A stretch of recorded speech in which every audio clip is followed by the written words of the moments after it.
బాహుబలిలో విలన్ గా కనిపించిన రానా హీరో ప్రభాస్ స్థాయిలో ఆడియన్స్ ను ఆకట్టుకున్నాడనే విషయంలో ఎవరికీ ఎలాంటి సందేహాలు లేవు. అయితే ఎప్పటికైనా హీరోగా ఎదగాలని కలలు కంటున్న రానా ఆ దిశగా ఎంతవరకు సక్సెస్ అవుతాడనే విషయం ఆగస్టులో తేలిపోతుందని టాలీవుడ్ వర్గాలు చర్చించుకుంటున్నాయి. తేజ డైరెక్షన్ లో తెరకెక్కుతున్న ఫుల్ లెంత్ పొలిటికల్ డ్రామాగా నేనే రాజు నేనే మంత్రి సినిమా ఆగస్టులో విడుదలకు రెడీ అవుతుంది.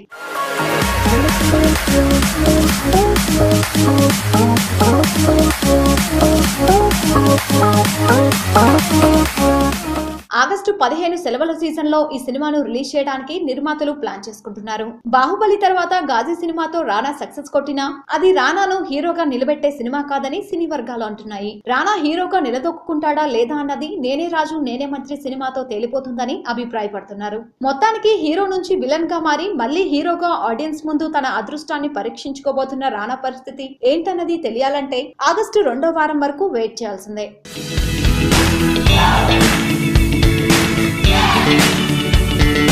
Yeah.